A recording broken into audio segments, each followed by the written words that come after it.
To promote my new flower shop, I had one place print my business cards, another print my brochures, and a third, my signs. Now my roses aren't red, my violets aren't blue, my geraniums look dead, and I don't know what to do. Staples can help your business stand out with signs, banners, and brochures that are a true reflection of your company. And now at Staples, spend $50 or more on print and marketing services and get $5 off your next in-store purchase. Now my business is blossoming, and I'm spending less green. Exclusions apply. In-store only. Ends 6/23/18. Blog Talk Radio.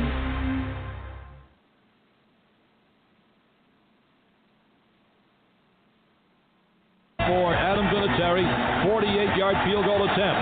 Set to go, snap ball down, kick up. Kick is on the way, and it is good! It's good! It's good! Adam Vinatieri booms a 48-yard field goal, and the game is over, and the Patriots are Super Bowl champions! The Patriots are Super Bowl champions! The best team in the National Football League!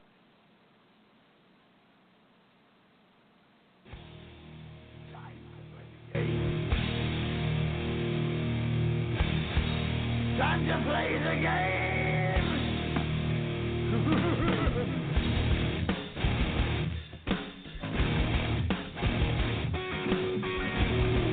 All right, hello and welcome everybody to the Full Press Patriots Podcast. This is the very, very first episode and what will hopefully be many, many episodes.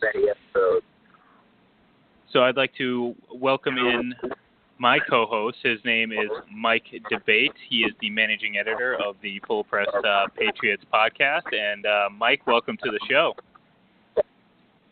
Welcome and welcome and welcome. Very, very excited to be here tonight. Definitely kicking off and looking forward to talking a lot of New England Patriots football. It is the time of year to do that, and we are looking forward to it. Yes, most of you may have remembered us from a radio stint earlier in the season, and don't worry, we will be back eventually doing all that, but for now we wanted to focus solely on the Patriots and reach our Patriots fan base. So once again, I am Ian Glendon. I am the editor-in-chief of FullPressCoverage.com. You can follow me on Twitter. It's at IGLEN31, and you can follow my partner here. His name is Mike Debate. Once again, he is the managing editor of Full Press Coverage Patriots, and his Twitter handle is at MDABATEFPC. And you know what, Mike? I actually thought I may screw that one up because I haven't done it in a while, but right on point, ready to go. And like I said, we are firing on all cylinders. So, it's June. It's pretty. We still have quite a bit of time between now and the actual start of the NFL season. But with basketball and hockey in the rearview mirror, we are fully focused on the Patriots. So a lot to talk about, I'd say, Mike. So do you have any opening thoughts and just in general about the Patriots? No, not really. I think it's been an interesting offseason. I think everybody that has followed the New England Patriots and everybody sees what has followed them in the media as well knows that this has been an offseason like no other.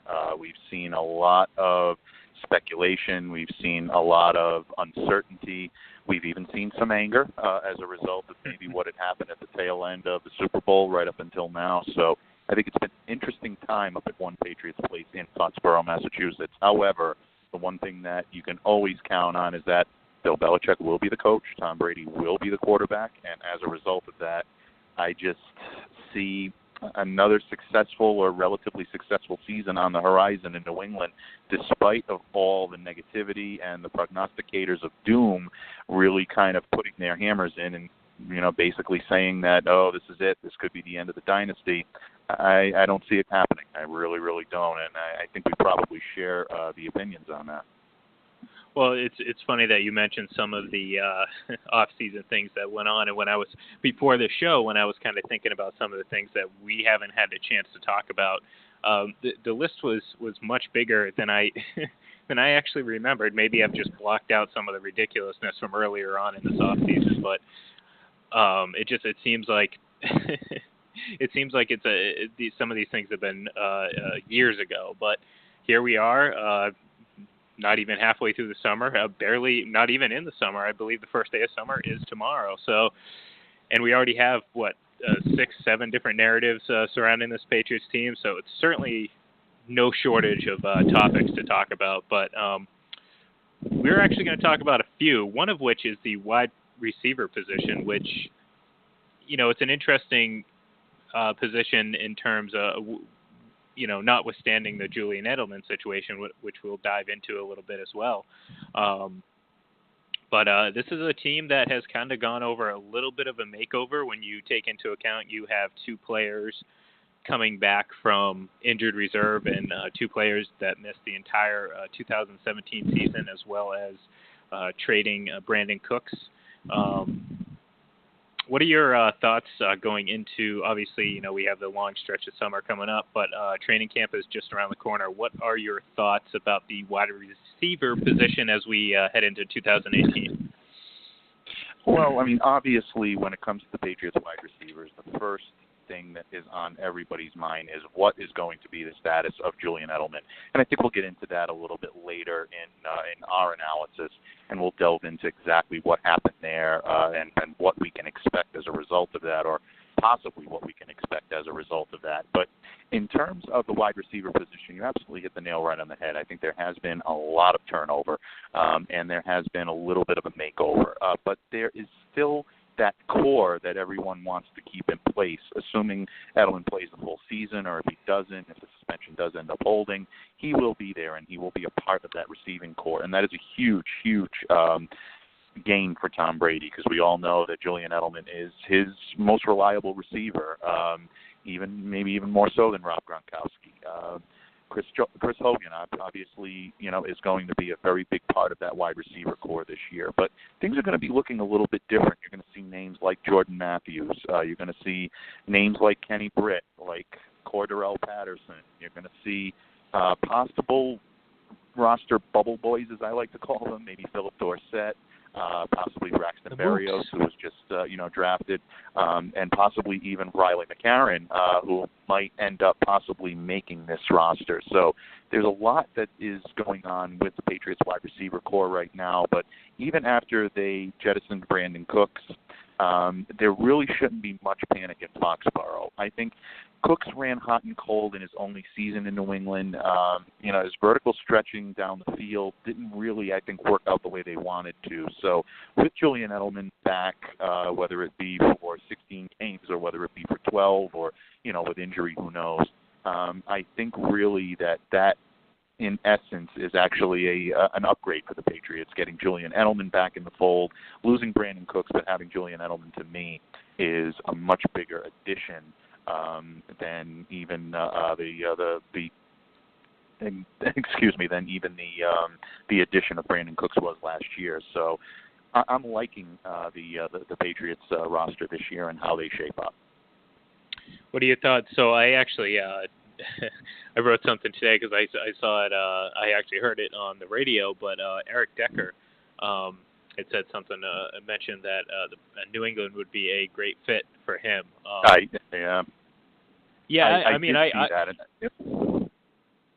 No, go ahead. Oh, You're no, kind of reading my mind. No, it's okay. I wanted to compliment you on the piece. I thought it was excellent, very well done, and interesting. So I'm going to let you have the floor on that, because I thought you made some interesting and great points in that article. Well, I just, like I said, obviously, Decker came into the league with Denver, being coach, drafted by Josh McDaniels, all that. And look, he would bring a little bit of size, and I think, especially after last season, too much depth. There's never too much depth for the Patriots wide receivers, because if we remember, we were starting at one point Brandon Cooks, Philip Dorsett, and I believe Chris Hogan as our only three receivers. So, it would be interesting to see whether or not, the Patriots give Decker a shot. I mean, there was interest in Decker last season by the Patriots. Ultimately, he obviously signed with Tennessee, but obviously I'd be all for it, because I like to see what some of these guys bring to the table. This guy, went to a Super Bowl with Denver. He didn't win the Super Bowl. That was the 43-8 shellacking that Peyton Manning and the Broncos received at the hands of the Seahawks. the shortest dynasty in the history of the NFL. And, you know, unfortunately, he went to the Jets, who, you know, they're the Jets. So the guy's hungry. You know, hopefully he can, you know, if he latches on with the Patriots or any other contending team, you know, he can bring a lot to the table. So, you know, I don't think there's any harm in seeing what he has.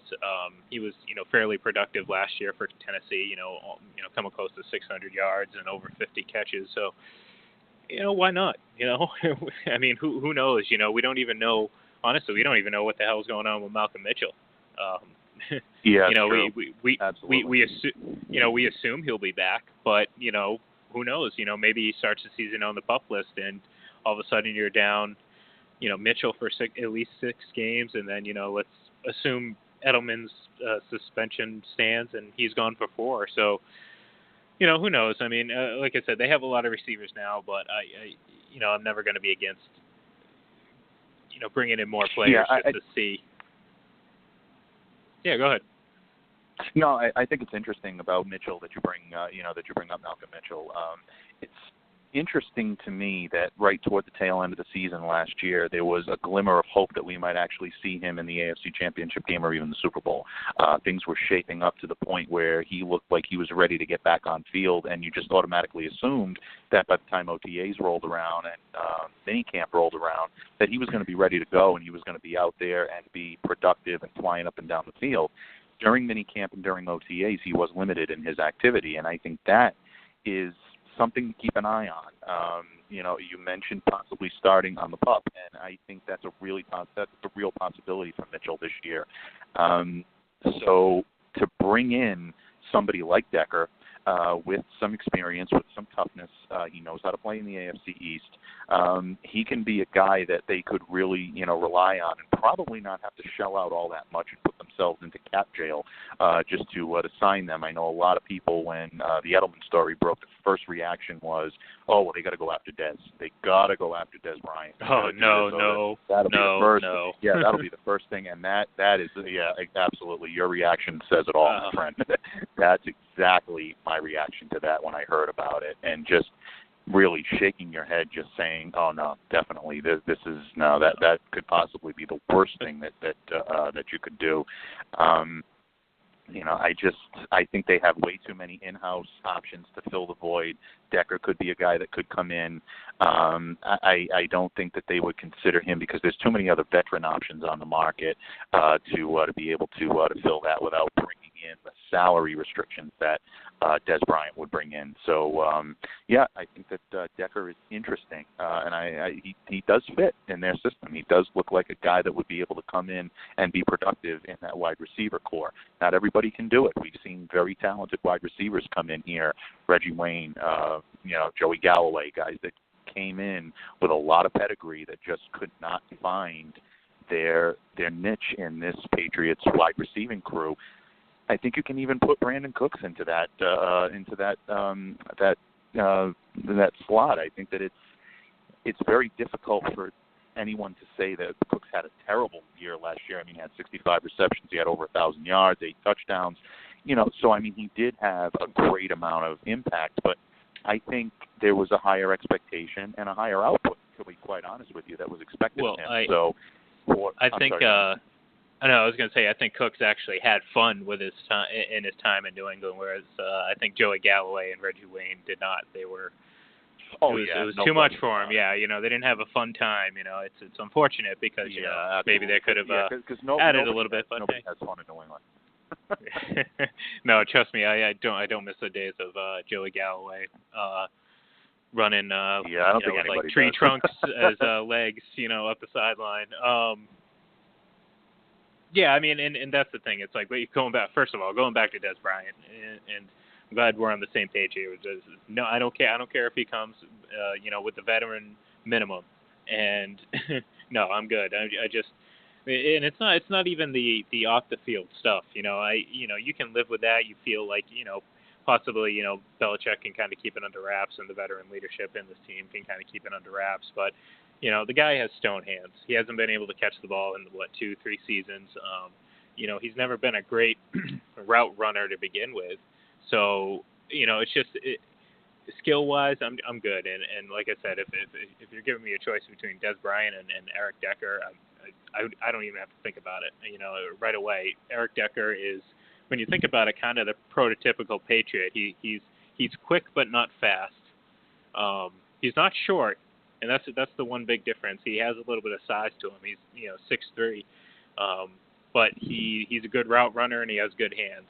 He's not necessarily going to get you yards after the catch like Edelman can or whatever, but the guy can play and he can catch the ball, and if he's a smart route runner, he could fit right in with this team. But then again, it's like there's a lot of receivers fighting for a lot of different positions on this team, and it's going to be interesting to see how it plays out. Yeah, definitely will. Absolutely.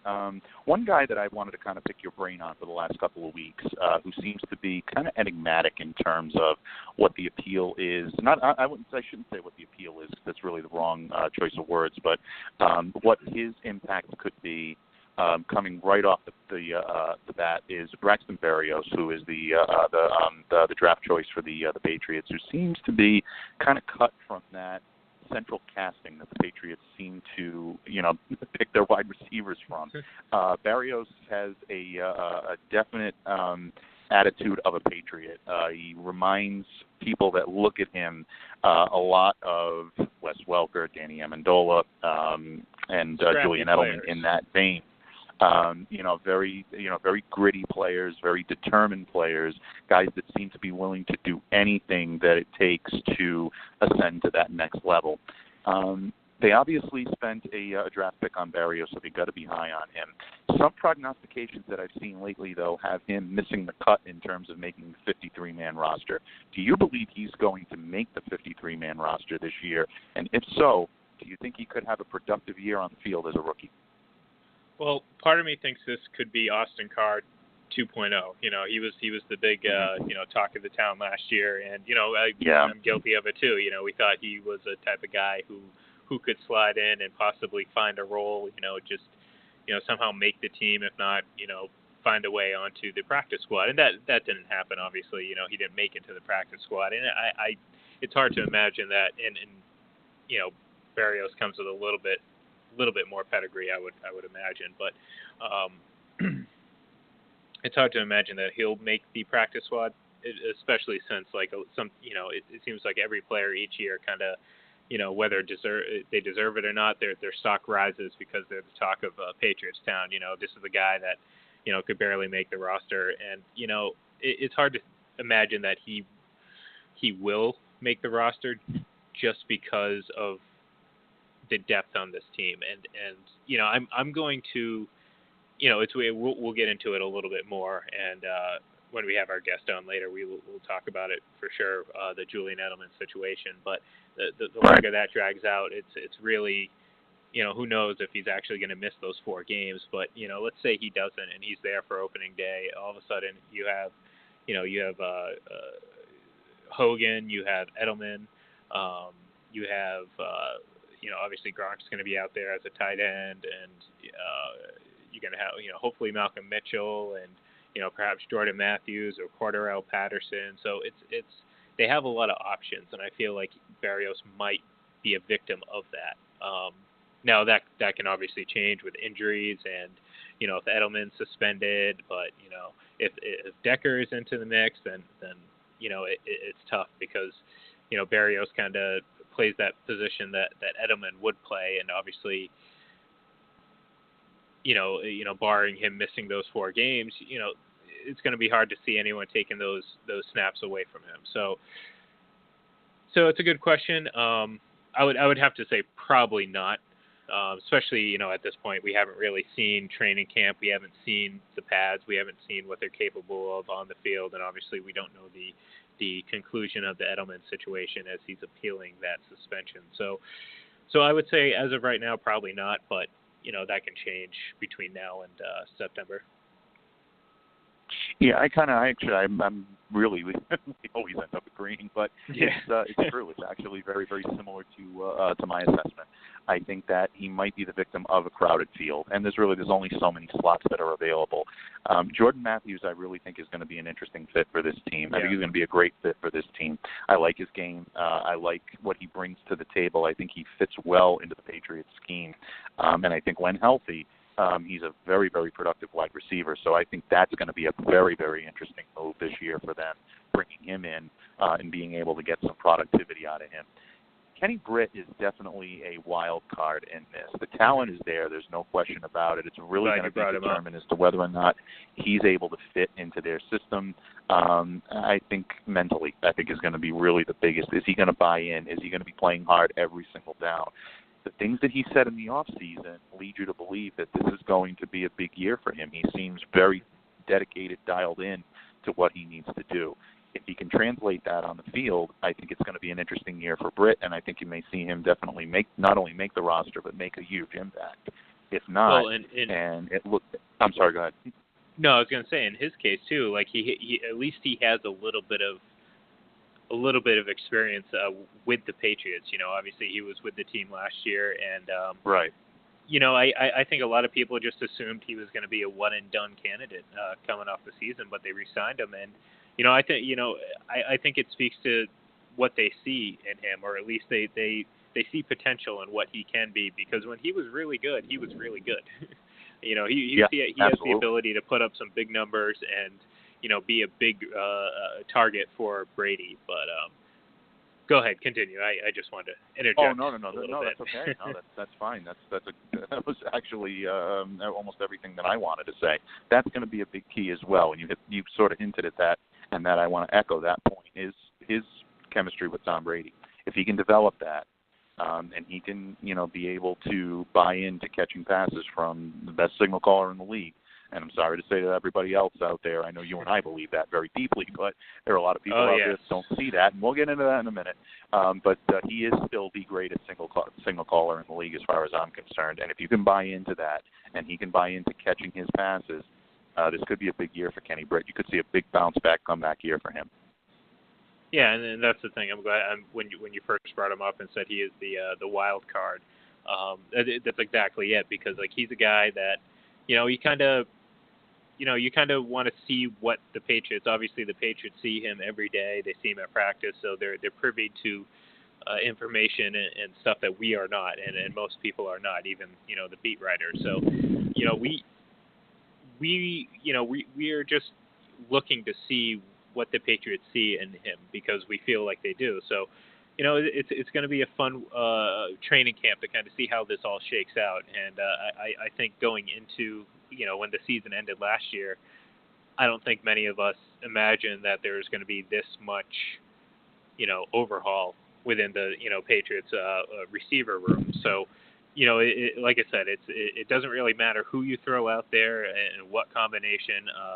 It tends to always work because you got 12 taking snaps behind center. And, you know, I will echo your point that he is hands down the best signal caller in this league. So, and like I said, we'll get into that when we talk a little bit about the silliness that is these Madden rankings. But like I said, that'll be for a little bit later in the show.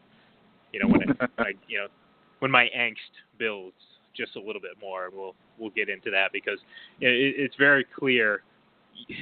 You always know what time of year it is. I mentioned as we opened the show that, you know, it's June, so now, you know, the hockey is over, and basketball is over, and the exhaustion of debating LeBron James and Michael Jordan and so on and so forth. It's over.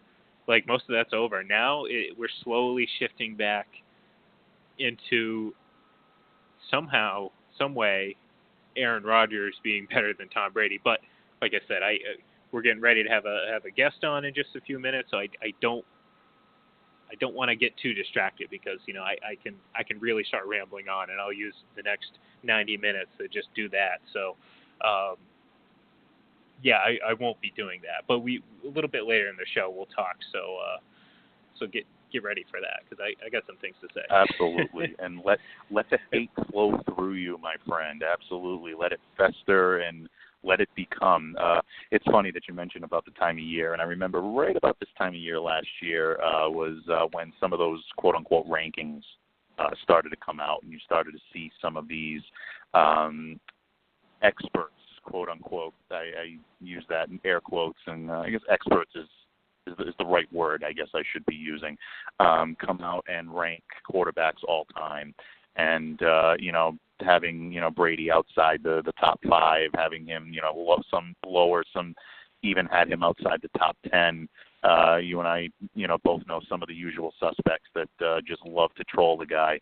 And it inspired me to write an article that was, quote unquote, full of urine and vinegar, to put it in a very delicate way. So who knows? There might be something brewing on the horizon. But yeah, you're absolutely right. We'll get to that in a little bit. But yeah, it is. It's the time of year where that stuff starts coming out.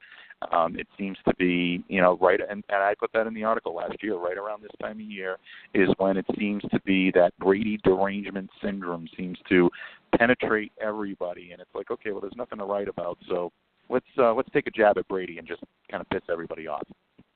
I'll tell you what, anyone out there that's listening or who will listen to this on iTunes, we're on iTunes, everyone, or YouTube, because this will be up on YouTube shortly after the show is over. Anyone out there, if you want to go to follow us on Twitter at FBC_Patriots, I will actually tweet out that story. That way you guys can, it's a great read. It's one of my favorites from Mike. There's plenty of them, but, it just kind of speaks to the mentality, the insanity that takes over a lot of people.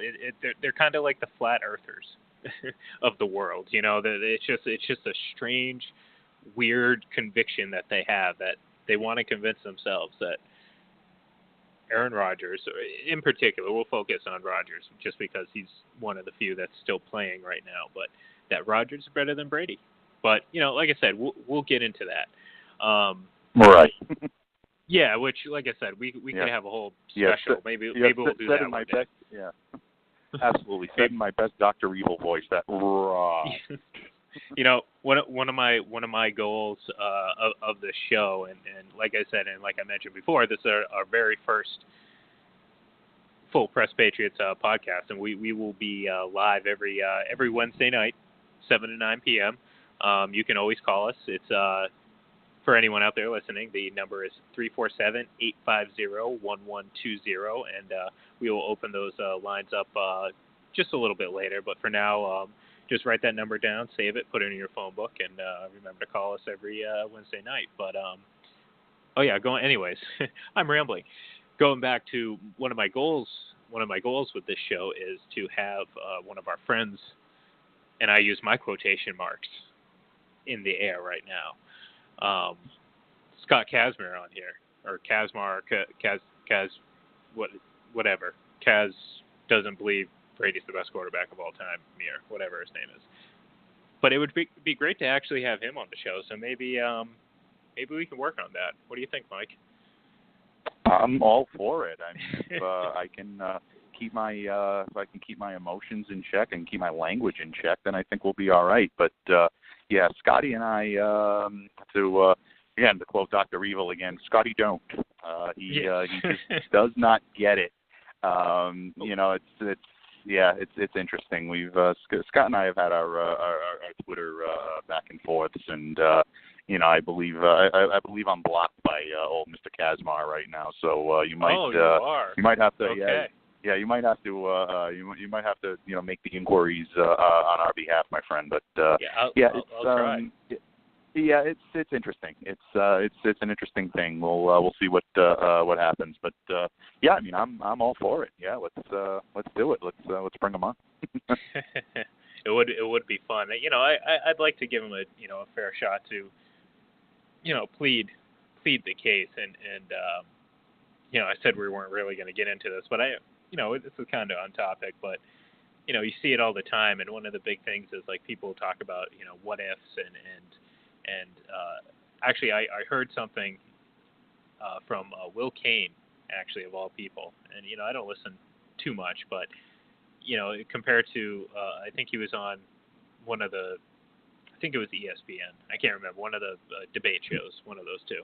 And he kind of laid it out pretty perfectly. And he said that, all that, the pro Aaron Rodgers fans have, or the case that they make is all about hypotheticals and these just abstract ideas of a better thrower of the ball or most athletic or most talented. You know what I mean? And it's like, it's the most frustrating thing because there's no way to deal with that. Like you could throw whatever you want, like at facts or stats or just winning percentages. It's to me it's crazy, but there's nothing you can do about it. But he summed it up pretty well, and I was actually pretty pleased with that. So, if I could actually get these audio clips to upload correctly, I'd have it playing for you right now. But you know what? That's for episode number 2. We're gonna upgrade our studio. We're actually going to we're moving studios a little bit, so it'll be a little bit higher production, put a little bit more money into it. Oh, so. wow, yeah, absolutely. Yeah, hey, big plans. Luxury furniture taken in, and all different kinds of neon lights, things. Yeah, everything you could possibly imagine is anything and everything will be included. We're gonna have craft services too. We got it. We got it all. Mr. Kraft's gonna serve us. That's gonna be amazing, my friend. That's Actually, you know what? That actually sounds better than the actual idea that I had. So yeah, no, that works too. No, we spare no expense. Absolutely, definitely. Oh man, no. Well, like I said, we're trying to make a big production of that. That's why we have this high quality audio and production that we have already. So, and I say that jokingly because obviously, of course, we are looking to bring the best show content-wise to you, and perhaps we'll sprinkle in some special little sound effects and stuff like that throughout the show and some sound clips. But we're still working out that whole process. Well, I assure you, whatever we lack in technological prowess, we make up for in raw knowledge and guest appeal as well. Yeah, well, yeah, that's exactly what it is. And like I said, I think we have more than enough of that to go around. So I think hopefully we make up for it for any flaws. But you know what? I'm going to let you do the honors because this is I guess a monumental moment because we are welcoming in our first ever of hopefully many guests on this show. In the future, and every week we're going to try to talk to someone. But we figured this would be the best way to start it off. So Mike, without further ado. Give this guy the best intro ever. Well, this man that is joining us tonight is definitely no stranger to the program. He's no stranger to the Full Press family. He is someone that I have gotten to know pretty well over the last year and not only become a friend of mine, but someone that I truly respect in this business. You know him as one of the hosts of the Sports Infusion, one of the hosts of One Patriots Place podcast. He is Mr. Tom Murphy, and he joins us on the Full Press Radio Network this evening. Murph, thank you very much for coming on, my friend. It is a pleasure to be speaking with you again. Wow, truly humbled. What a great introduction. Hello. I missed truly it in humbled, the intro, so. especially being the first one on the new show. I'm not worthy. Not worthy. No, you first. You guys were talking. Was I supposed to call in tonight? Was Steve supposed to be here or something? Did you guys book Giardi? well, after a few of our potential guests call. Yeah, I think Mike is still. I think he's still a little bummed about Jimmy G struggling out there in San Francisco. I think we sent a search party to go and check on him. Make sure he's okay. Maybe give him a little care package. I think. I check in with Michael on the hour every hour. He's just fine, and so is Jimmy. Mike is good he's a great guy. Yeah, for all those people out there in San Francisco losing their minds over the second-round pick that they gave up and this massive contract, it's just massive contract that they gave to a guy who started 7 games in the NFL. Jimmy Garoppolo is not a practice player. He's not. He's never been a practice player. He's not somebody that's gone out there and been lights out from day one of any mini camp that he's ever been in, or any. He's just not a practice dude. He's one of those guys that when the lights are on, he's on. And so relax, San Francisco. Relax. You got a good one. Yeah, completely. I was going to say you hit the nail on the head. Yeah, I was going to say you hit the nail on the head, because it's like they saw what he can do in the game. Now, obviously, there's always that worry of like, okay, now teams have film on Garoppolo. So maybe, they're going to pick up on some of his tendencies or whatever and kind of focus in on those. But, look, he's a good player. Start to worry if you see this out on the field. If all of a sudden he looks like Ryan Leaf out on the field, start to worry. But, if he's throwing a couple picks, in the air at OTAs, don't worry about it. Yeah, and somebody needs to send Richard Sherman back to school to learn how to be a good you're on San Francisco now, okay? You're not supposed to give tips. You're not supposed to tell tell the opponents when your quarterback is tipping when he's going to throw the ball. Just stop that. Shut up. Just sit over there. If this was New England and Bill Belichick, this would be somehow twisted into some sabotage narrative story where Richard Sherman was undercover for the Patriots, giving intel, just like, what was it, James Harrison was going undercover for the Steelers. I don't know. It's hard to keep up with all these tinfoil hat theories. I can't. It's too much. It really is. Too much. It is. Too much. It's almost like you don't want to turn the television on anymore. No, it's crazy, and it's like we've had several of them already with the Patriots this offseason, and that was kind of the thing that Mike and I alluded to when we got on the air was, we haven't talked in a while, but it feels like a lifetime worth of quote unquote scandals and behind the scenes drama has occurred, and it's just like, to me, I just laugh at the whole thing. I laugh at everyone that overreacts over every little. You get 3 different stories from one quote. It just all matters how how whoever puts it out there frames it. And trust me, some of these people are pretty good at framing it in a negative light towards the Patriots. So well, if it bleeds, it leads. That's the way the business goes. And these people have to generate ratings and clicks and everything. That's how they earn their living. I'm not going to hold it against them, but I'm also not going to be tuning in and chiming in too much. And they got into it a little bit with Tommy Carnes. With his latest day, it's just Tom E. Curran, and it gets to be tiresome. And I found myself wishing for Deflategate last week at one point. Just so we could stop talking about some of the things that have been going on up here, and whether or not it's fun to play here, and if Bill has lost the locker room, and Team Tom and Team Belichick, and just give me a break, man. Give me a break. That's all it is. The people making a big deal out of Tom missing some OTA time, and I understand that it might have been important for him to be there, but listen, people, it's also important that his wife allows him to come to work in September, and if she's asked for a little bit more home time, an extra trip to the Casbah or wherever the hell they want to go for Tom Brady to keep going, because he said, people keep forgetting, he's negotiating with his wife to keep playing football. He doesn't need the money. That's another narrative I can't stand. Tom Brady is holding out because he wants more money and pay him $75 million. Tom Brady doesn't give a rat's ass about the money. He didn't care. He didn't care 15 years ago. He didn't care today. Him and his wife are worth over $1 billion. He doesn't care. So let's just leave that in the trash too while we're at it. This is all about being happy at home and allowing him to come to work for another season. He's negotiating year to year with his wife. He said this, I believe, at the beginning of last season. He said it again at the end of the season, or near the end of it. And that's all it is. It's just my opinion. I don't think you take it. I think my opinion's a fact, but you folks don't have to take it that Well, way.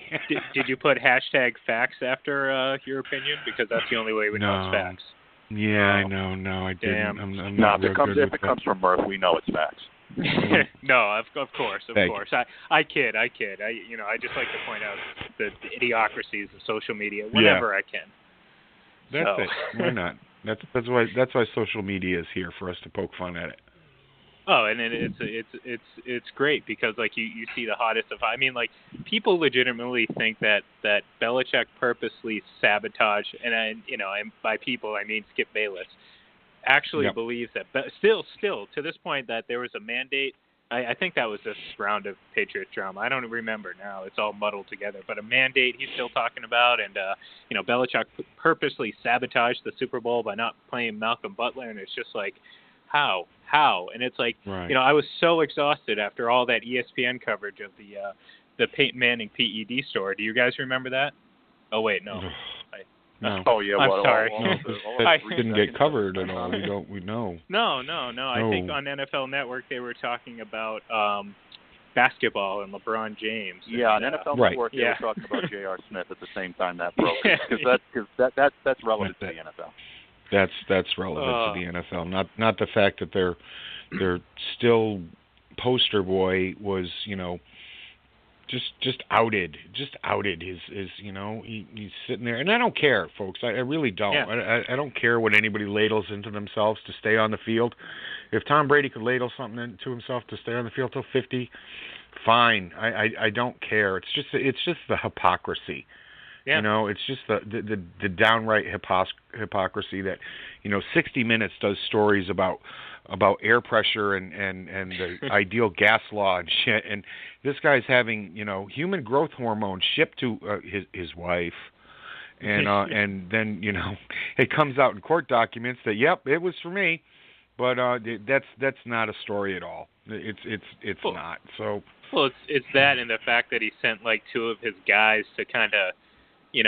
Push around the way. Yeah, exactly. So it's like, this is like everything that the people wished and hoped Deflategate was for Patriots, for Tom Brady and the Patriots. They wanted to know that Brady had these thugs that came around and pushed around witnesses and intimidated ball boys and beat up Dorito Dinks and all that stuff, and it just didn't happen. But it happens with Manning, and there's crickets. So it's just nothing with the first family, and I don't get the love because Archie sucked, people. He did. He wasn't that great. Give me a break. I'm exaggerating a bit. He didn't suck, but it's not like the man ever did anything, and he became royalty through his children. It's the first time in history that ever happened. Yeah. And everybody's been kissing his ass ever since, Peyton, who couldn't get it done in college, came to the NFL and choked away, opportunity after opportunity after opportunity. It's funny that you bring that up because, like, me and Mike and I were talking about the whole, I saw you get into it on Twitter about the whole Aaron Rodgers thing or whatever, and I was thinking about it. I know, right? So I'm thinking about it today, and it's like it's funny that, like, and I'm not saying one guy had more of an effect on each other than the other, but a lot of people are like, oh well, Tom Brady wouldn't be who he was without Bill Belichick. Well. Okay, if that's the case, and I look back and I see Bill Belichick, and now I'm not knocking him for it because I understand, his record doesn't say everything with his time with the Browns, but, there was, people were up in arms when the Patriots hired him, and he wasn't considered a great coach. But I look back at Tom Brady, and everything I know about Tom Brady is he's always won. Go back to his time in Michigan, and any time that he was on the field, he won for Michigan, and he won big, and he came back, and his last game as a Wolverine was almost identical to the playoff game against the Ravens in 2014, where he brought him back twice. It really was. And it's funny that people are like, so Tom Brady, for his entire life in the game of football, was a winner. All of a sudden, you're shocked that he's a winner at the pro level, and he has been literally since the moment he stepped on the field. And it's just funny to me, and like I said, I wasn't going to bring this up until we talked about, the whole Aaron Rodgers thing. But you brought up you brought up Peyton Manning, and even in college, T. Martin was able to get it done in Tennessee. Yep. The year after Peyton left. Yep. Right. Who the fuck? Anybody remember? Anybody outside of Rocky Top there remember T. Martin? No. Whacked out idiots like we do, like us do. But outside of the great state of Tennessee, nobody knows who T. Martin is. And Peyton had a ton of talent around him down there, and he could not get it done. He choked and, he stepped on his own balls as he was putting them on frickin' girls' faces and whatnot. Time and time again. He's just he was a vile little shit. And he couldn't get it. He just couldn't get it done. I don't even think he ever won a championship as in Pop Warner or in high school. I'm not sure. I'd have to go back and look. I've never been that concerned about it. But it just goes to show you. Oh no, I was just going to say I was just going to say even his playoff run with the both Super Bowl runs. I mean, the first one, what was it? 3 touchdowns and 7 interceptions in that game against 7 INTs. Yep, and that 7 INTs. Let's not forget one of those victories was over Rex Grossman, people. Yeah. Yeah, that's true. Yeah. Oh, that's and true. I swear to this day, even updated with this Super Bowl loss to the Eagles, I swear that loss in the AFC Championship game in 2006 to the Colts was the second worst loss of this entire run, because the Patriots would have steamrolled the Bears in that Super Bowl, and they were up 21-6 at halftime. And I remember that score, and I haven't thought about that game until right now. But it was it amazes me how that devastating. kind of faded. Yeah, my chest hurts. My chest hurts. It's true. Yeah. It really about is. it was there. It was just there for the taking. I mean, you could forget about in the grasp calls and dropped interceptions by Asante Samuel or whoever else in Super Bowls and things like that. That was the one. It was such a gimme. It was unreal, to go up against Rex fucking Grossman. Pardon me. I don't know if this is a family show or not. No. My show is to just do whatever. That's a family word as far as we're concerned. All right. But, we're good. That's all in the family. That's what. Yeah, Rashay Caldwell. I mean, oh God. See, now I'm having flashbacks to his. Now, if I'm not mistaken, I'm pretty sure he's in jail for some drug thing or something, right? After dropping that pass wide open, oh my God! I mean, that should have been in jail after that. Yeah, right up the Brandon Merriweather, just dropping that pop up. Perfect Eli. Classic Eli INT that he just let go through his fingers. And somebody asked the other day, how do you do that? It's like you've been Merriweathered, man. That's it. It happened because it's Brandon fucking Merriweather. God. Oh man, but no, and then it goes into now we get the Aaron Rodgers disciples, and it's just like you're at the kids' table, man. You have one more Super Bowl than Dan Marino, and Dan Marino's a better quarterback than you.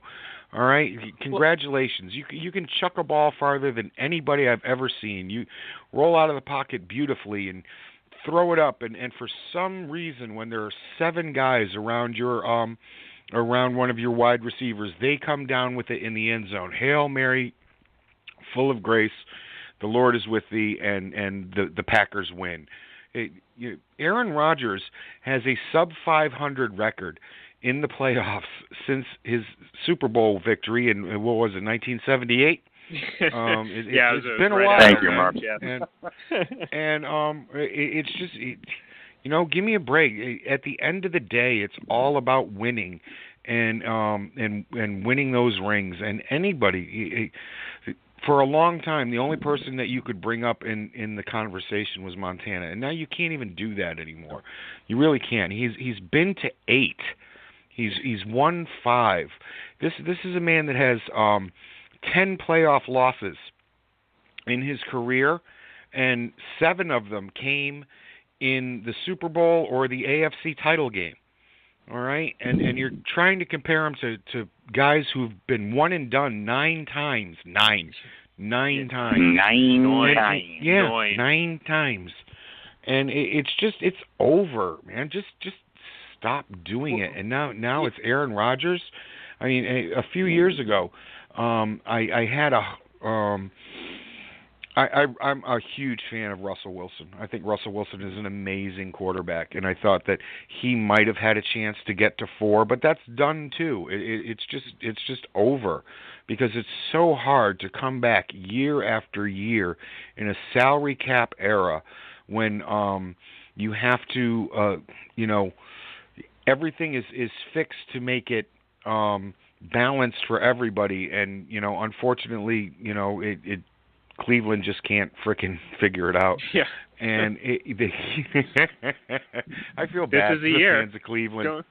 Don't sleep on Cleveland. No, it's not the year, because they screwed up again, because Baker Mayfield sucks. Sorry. Dun, dun, dun. Well, from what I'm hearing, when was the last? Tell me. When was the last Big 12 quarterback that that was a success in the NFL? That's a good question. Yeah, hold on.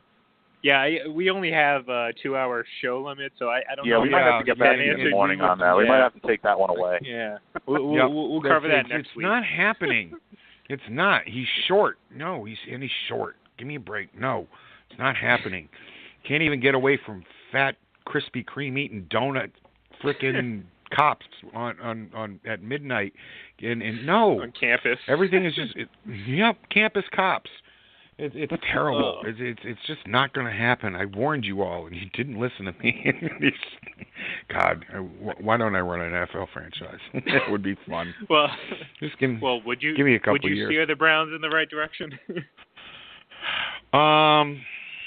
Yeah, I mean, that's my legacy. Then I would do everything I wouldn't steer the Jets in the right direction, but the Browns, sure.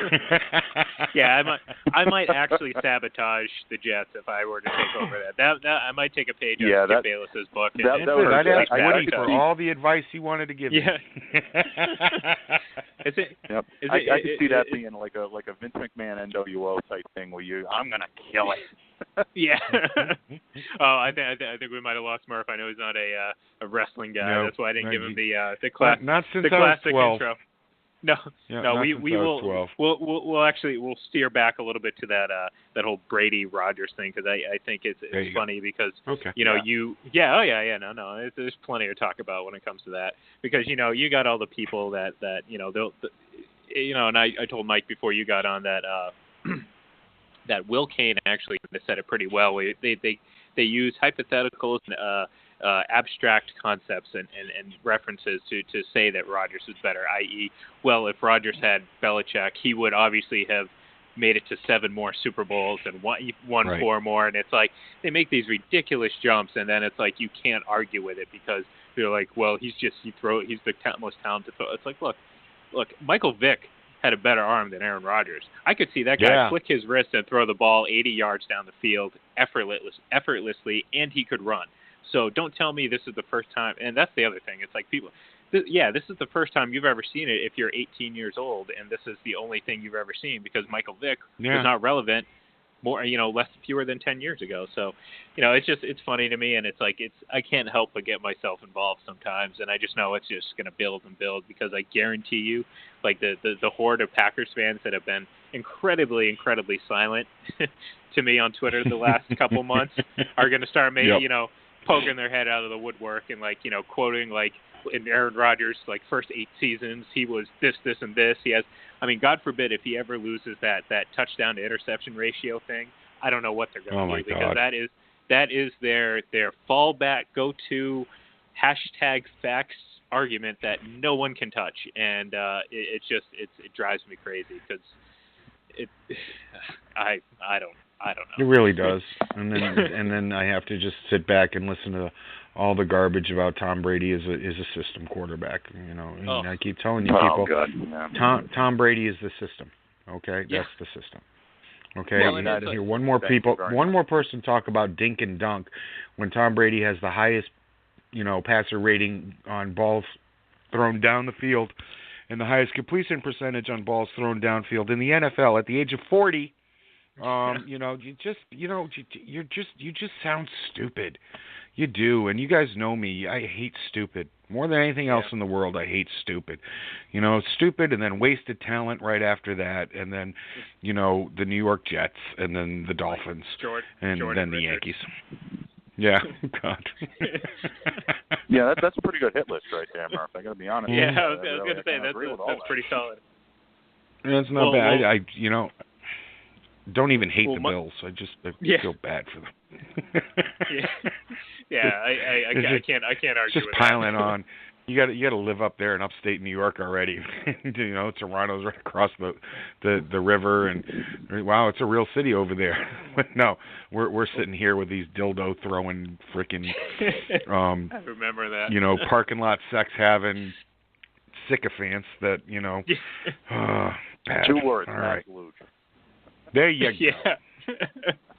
Well, I was going to say, Mike just informed me right before you came on that he has been blocked by a certain Brady as a system quarterback thumper, Scott Kazmir, and I know we just we want to we want to get him on the show. We want to try to pick his brain a little bit. Yeah, Scott's had me blocked for a very, very long time. I don't know what I'm thinking. Like I was going at him pretty hard for a while, but it kind of tailed off. It was funny though because I turned the TV on and I saw on screen at one time it was Shannon Sharp, Rob Parker, and Skip Bayless, and I am blocked by 2 out of those 3. So I felt proud that day because in a way I felt like I was represented. I was like, you know what? I am glad I am blocked by both those 2. You should hang that on the wall. I should. There we go. Rob Parker is dumber than a bag of dicks. He's just an idiot. You look there. You could have a better conversation about football with your house plant than you could sitting down with Rob Parker. And I honestly I don't know how the man's employed. I really don't. He knows nothing about sports. Well, because exactly. They put him up there. He is the poster child for Brady hate. Yep. Oh yeah, and I fall victim to it too because he just says these things that are so outlandish and so just absurd that you just can't help but say like, wait, what? Like, how are you gonna make? And it's like you can almost tell that like that's all. I mean, that's all they do. Like when they they brought him out there for a Brady topic or a Patriots topic, you just know. But that's also given us great sound bites like the no way, no how, Brady will never win another Super Bowl, and then he's won 2 and gone to 3 out of the 4 following that statement. So it's like I said, in a way that's the diamond in the rough. That's the silver lining in all of this. It really is. It's funny that you brought up his employment status because that's actually what got me blocked by Parker. I think when he referred to Brady last year after Super Bowl 51 as the luckiest of all time, I responded to him and said, "Shouldn't that explain your employment status?" Yeah, right after that. That was that did it. Yeah. That pretty much did it. Nice. After that, and nice. Yeah, that was pretty much done after that. So so we're on the same wavelength, Murph, as usual. Well done. Well done. Well done, man. Well done. I was gonna say I'm pretty sure I called him a cornball reporter, and that was kind of right on the same lines as your there you go. As your comment. So it was good. It was good. It was fun. It is, and he's exactly the opposite of that, though. He's Bojangles, he's not a cornball brother. He's Mr. Bojangles who goes out there and dances the dance that everybody wants him to keep getting paid, and it's really pathetic. And he's one of the few that doesn't have me blocked. I'm blocked by some pretty big people in this industry. Well, it's exactly what Max Kellerman does too. Like he latched onto this idea of a cliff, and he is going to die with it. And every time this comes up, it just gives him a chance to kind of go out there and do his little song and dance, and somehow claim that he was right, even though there's like audio completely contradicting when he said the cliff, quote unquote, was coming and all that stuff. So, like I said, it's funny because you can pick these guys out because they're obtuse. They're so obtuse when it comes to what they're trying to do. So it's just like I said. In a way, I get like sports angry, but then at the same time I laugh because like it's just funny because it's almost predictable at this point. Yeah, you got to really embrace it. Really, And oh, and I was going to say, and that it's never been more evident than this whole like dissecting of the Brady interview with Oprah. You know, where like every little thing he said was like, and I told Mike this before, you know, it just all depends on how you frame the quote. And you could get 3 different stories out of the same quote, and that's what they did with this. And it's like, you know, you're talking about Brady like, you know, possibly hanging the Patriots out to dry and blah, blah, blah. It's like, guys, you know, of course. And it's like the biggest thing was like when he said the end is sooner rather than later. Well, guess what? He's going to be 41 when the season starts. Of course, the end is sooner rather than later. Yep. Like, I don't think anyone in their right mind... I got into it with Tom today, and it was just, you know, the end is sooner than later. And I framed it out. You know, I have made a ruling. Sooner is 3 to 5 years from now, and late is sooner is 43 to 45, and later is 47 and above. And because you just know it is sooner than later. He is not 30 years old anymore. He's not, 35 years old anymore. I remember writing articles when he was 35, talking about how the window is closing, and because it's honestly, because nobody has done this. Nobody has done this at this level ever. It's amazing. And every single season that we get after this is a blessing. And people need to stop worrying about, you know, should we have kept Jimmy or this? That's over with. It's happened. It's been done. And this is what you have. And we're got a nice story every year now when the draft rolls around is, you know, will the Patriots find the next guy? They didn't find him this year. They didn't like anybody, obviously. I was glad Bill listened to me and didn't bring in Jackson. Thrilled about that. Yeah, but everyone was so certain. Exactly, and I remember speaking with you, Murph, on this, and even Steve Balistrieri when we spoke earlier on, right before the draft, and we were talking about the potential of them drafting either a guy like Mike White or Kyle Lauletta or some of these guys that came out, you know, that seemed to be pretty good fits. I know Lauletta really fit into that central casting. He had lacrosse background, he had a Navy background. It was like, oh my God, this must be, you know, this is Bill's clone.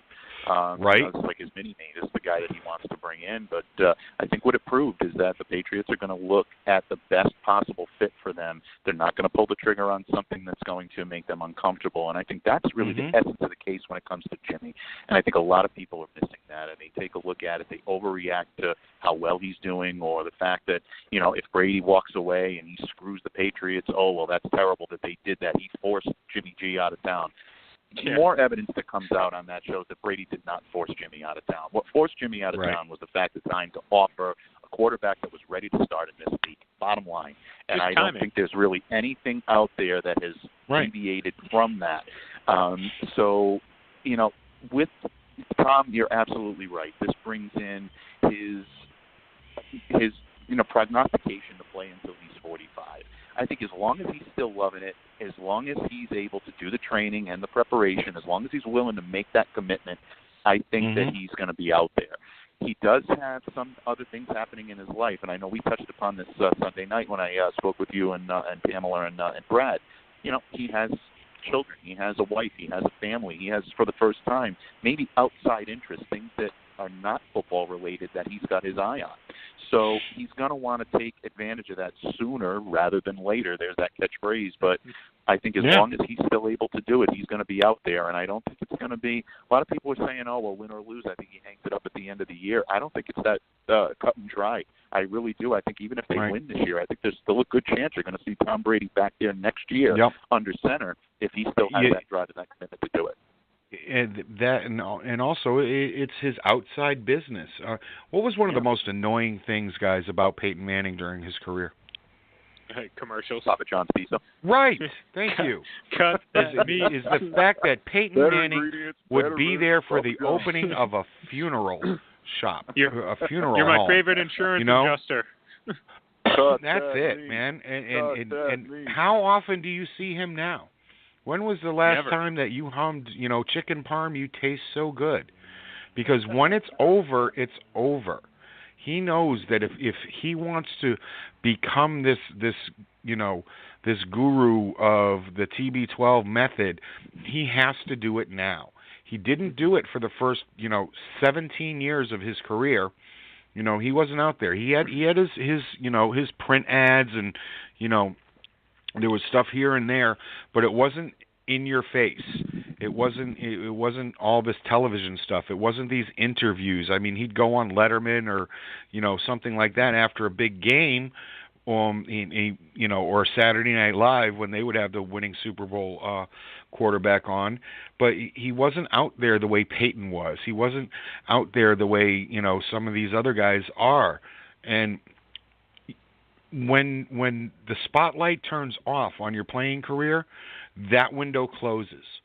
And I think that alone will keep him coming, besides still being able to do it, because I don't think he'll come out and do it if he doesn't think he can do it at that level. He's not going to be the guy that you drag off the field. But I think this is also important to him, to be able to stay relevant in the public domain, and the only way to do that is to be the quarterback of the New England Patriots. Well, every year that he comes out now and plays well and stays healthy just adds more and more credibility to his business. So, like, if he were to retire at 41, it's like, oh, yeah, that's impressive. But, there have been players that played at 41. But, I mean, if he plays well until he's 43, 44, 45, I mean, that's a lifetime of credibility. I can go eat like Adam Vinatieri if you're going to retire at 41. He's still out here doing his thing. I tweeted the other day. I tweeted a poll. I said, who's going to retire first, because Vinatieri said he has no plans on retiring, and it's I love that. I love to see him still going, even though he's on the Colts. But I mean, this isn't like a Johnny Damon situation. This is it's Adam Vinatieri. We love him. And according to Brady haters, he won like 4 Super Bowls for the Patriots. Although they will not mention that he also missed 2 field goals prior to the game-winning field goal at Super Bowl 38, which had he actually made those 30-something points, that it wouldn't have been Brady that much of a nail biter, now would it? There you go.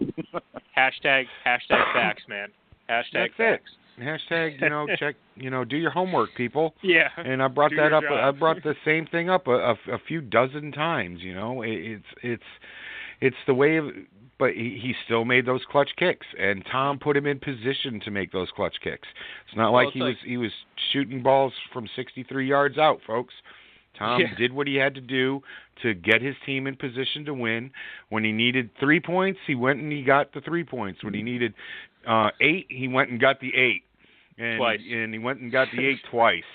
Right now, this is a man that has the 2 largest Super Bowl comebacks in history, and the only person to come down from 14 points in a playoff game twice in the same game.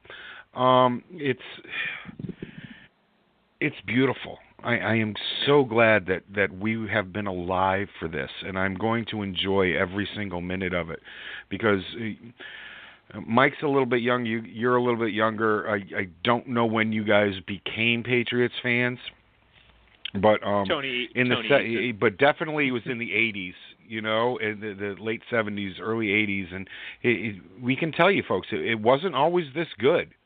It wasn't. We've lived through the 1-13 and the terrible seasons. We lived through Rod Rust. Oh my God. And it was bad. So yeah, I'm going to soak it up like gravy. Every single play that he's out there for, from now until he's 45 or 43 or God willing 47, it's going to be a beautiful thing. And it just gets to be a little tiresome when somebody that has brought everything that he has to this town gets ripped apart the way he does by some of the people in this town, just to push a narrative. When I see the Boston Globe rip him apart, and then Shank go on to to NBC Boston and get into it with Tommy Curran about, well, we've camped out down there, and so why won't they? Well, what do you expect? Did you remember the hack job that you did on Tom and his foundation just a year ago? No, I'm not going to invite you in there. And now it's even to the point where, we were going to talk about Julian Edelman tonight, and I hope that you guys don't mind me bringing that up. Oh, no, go for it. No, the fact actually, that was going to lead into our next point. What Julian has or hasn't done, we're not sure yet. Personally, I think it's bogus as hell to be able to be suspended for something that is not on. Well, I read the list, and Right. What I took is not on it, but I'm suspended anyway. What the fuck? But to point your finger at, at Brady and Guerrero and say. Why, it's fair to point the finger at Guerrero. He's got a shady past. Alex Guerrero's never prescribed a drug in his life. You know why? Because he can't. He's not a doctor. Okay, he's not a chemist. They don't have a laboratory at TB12. Everything that you get there is probably picked out of somebody's garden or lawn clippings or whatever. I mean, this is a guy that wrongfully told you that, drinking water will stop concussions and taking this herb will cure cancer, and he got pointed out for that. But this is not the Balco. This is not what was going on down in Florida with Peyton. He doesn't have the credentials to do those things. So that really upset me when Julian got popped for whatever, and for all we know, it could be something that, right, it could be something that he got over the counter at GNC, and that's how close these guys have to actually, pay attention to what they put in their body, because if any new supplement that comes out can trigger something on a test, and that costs you 4 fucking games. Murph, that is so well said. And I know we had touched upon this a little bit on Sunday night. For the benefit of our listeners, I'll go into that again about the GNC issue and taking something that you may not realize could result in a positive test. And I use the example of Rob Ninkovich. Rob Ninkovich, basically came out and kind of almost came to the aid of Julian in a way earlier, I believe late last week, when he said that he bought a supplement at a store. He was unaware that something that he bought had a substance in it that was going to produce that positive test. And the reason being is because that ingredient was not listed on the list of ingredients of the supplement that he took. He said unless the supplement is NSF certified, there are no regulations that ensure that what is on the label is 100% accurate. And I think that might be what we're dealing with here. Obviously we don't know for sure. None of us, we're all speculating. We're still waiting on the results. But everything that seems to be pointing in that direction, especially when it comes to Julian Edelman, I think that could be an issue that has to be addressed there. And we've seen some of these tests being negated and overturned. I wrote about Richard Sherman, last week when the news broke, and I said, Richard Sherman won the appeal of his suspension. All right, that was a little bit different. There were errors in the chain of custody of the sample. There were mistakes made by the testers, so it really kind of worked to his advantage. But the one that I look at too is Alan Branch. Alan Branch, had the substance policy violation negated as well. That was overturned. So, there are precedents that are put in place, but I think it is interesting that we bring up the fact that there could be something on that list. I think to automatically point the finger at Guerrero, like you said, is I think a really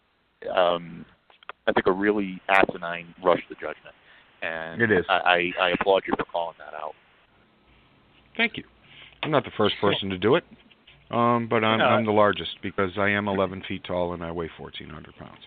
So that's it. It's bad form, and I don't subscribe to the people that just say, they sit there and say, well, you have to because that's where he trains and that's where he works out. Well, he trains and works out in a lot of places, and like I said, he could have walked into GNC. He could have walked into to any pharmacy and grabbed a grabbed a vitamin off the rack that you just don't know that is going to, something is going to pop. And what popped was something that it was initially unidentified. Now, I don't know if it's identified now or not, but to be suspended for something that is not illegal is, I think kind of petty and kind of bush, and I'm not sure if this would have happened if it was any other team. Not to be one of those Patriots conspiracy guys. But, quite honestly, it just seems to happen that it's a bigger deal when it happens to somebody, when it happens to be pointing a finger at a New England Patriot as opposed to anybody else. And you can go back to all the coaches that said that, yes, we tape everything, and do you guys, for folks out there, I'm bringing up Spygate, and do any of you guys know why the rule is there about where you can tape from the sidelines? It's all why they moved it. Fault, that's all I know. I'm kidding. I'm kidding. The rule is there because NFL Films bitched. That's why the rule is there. The only people that are supposed to be able to tape from the sidelines are NFL Films, the network that is broadcasting that Sunday's game, and that's it. And they bid that we pay for this right, and we're tripping over these guys who are down there and they're doing game film. They can't do that. So get them the hell out of here. And news outlets can do it also. And they bitched about it. So that's when the league said, no, if you want to do this, we're not going to piss off NFL Films. You have to go up here and tape from here, and you're going to stay in a little booth so you're not wandering around, and we know that you're not wandering back down and getting into NFL Films' way. That's why that rule was in existence to begin with. How stupid is that? And it manifested into this absurd theory after theory that has repeatedly been proven false, whether it's walkthroughs or tape practices or bugging the opponents or radio signals, all that proven false. But someone says Spygate and they immediately, warm Gatorade. It's like, come on, guys. Like I said, I have mixed emotions about it because yes, deep down, it's funny to me that people go to these links to try to explain why this team is so good and why Tom Brady is so good. But at the same time, it's annoying. It's because I worry about the future, because if this is how people think, and this is what critical thinking is nowadays, then man, we're in for some rough times. Not to get into politics, but look who we put in the White House. And it's I'm a Republican. Crazy. Well, it's crazy because you would think just a little bit of effort, and I understand there are people out there that troll for the sake of trolling, and I just don't get that. It's right. It's I don't know if you guys are familiar with the what's it, Sports Talk Joe or whatever, and it's I don't follow him, but the guy just is he's a professional troll, but it's I see how much he tweets, and I'm like, this is a full-time job. No one could tweet as much as he does, as often as he does every single day without it being a job. My job includes being on Twitter, and I don't tweet that much. I don't tweet that much. Right. Yeah. It's and I crazy tweet a hell of a lot. Yeah. Oh, absolutely. But half the time it's just stupid comments and movie quotes that half the people don't even get. That's what I do. I don't know. It's crazy to me because I get that people, some people are just trolling for the sake of trolling, but other people honestly believe it, and I likened it to the flat Earth people. It's right. You make up in the face of all this evidence and facts and data or whatever you want to call it, you make up your own narrative and twist around it all, and it's just crazy to me. It's whew, I can't understand it. But you're just not going to change their mind. And to them, it was, in an era when you can take a picture of a gnat on a camel's ass in the middle of the Gobi Desert from space. That, this 180 feet makes a difference as to where somebody was taping, and that the fact that they're going to ignore that, yes, the Colts balls were just as deflated as the freaking Patriots and balls. And they stopped measuring. And they stopped measuring. And that doesn't matter, or how many yards Tom Brady threw in the second half of that game. But no, he needed to do that to beat the fucking Colts. Right. Yep. And it just keeps going on, and you can't change these people's minds. We've tried. No. We've been logical. You've gotten angry, and right now it's just I'm past it. I really am, and I just at the end of it all. With the narrative that's going on right now that is being pushed, it's like, do you really think that Tom Brady is doing this so he can go out in the way that you're framing him? No, I don't. After 17 years, I really don't think that he's just being an asshole to be an asshole. It's not who he's been for 18 years. I don't think he woke up and decided, yes, this is the way it's going to be. Would I be annoyed if I was Tom? If Alex Guerrero was made to give me a rub down in a suite upstairs instead of in the locker room? Sure. But would I have been upset if I was Bill Belichick and Alex Guerrero was in my locker room telling people that, telling players that, no, the training staff's wrong, you should do it this way? Yeah, I would be upset. He should have never let Alex Guerrero back in, but he did, and Guerrero, he crossed the line. But no, you can give Alex a little rooms for Tom to go in and get a rub down. I don't have a problem with that. I don't buy into the giant divisiveness that they say is going on in this locker room and how unfun it is to play here, because you don't hear it from anybody that's been here and been successful. You hear it from the guys who came here and couldn't cut it. Or don't play here at all. Right, or don't play here at all. You've never stepped inside, this facility except to, drink warm Gatorade in the visitors' locker room, which I still think is brilliant. Well, it's stuff like that I do love. I'll be honest.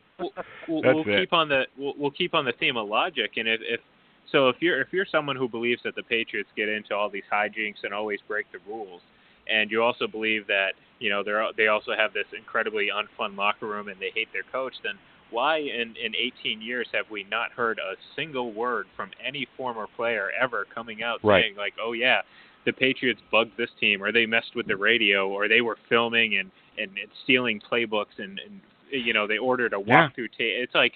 It's like, come on, guys, just a little bit of logic, would go a long way. Where's the deflator? Why isn't he on 60 Minutes?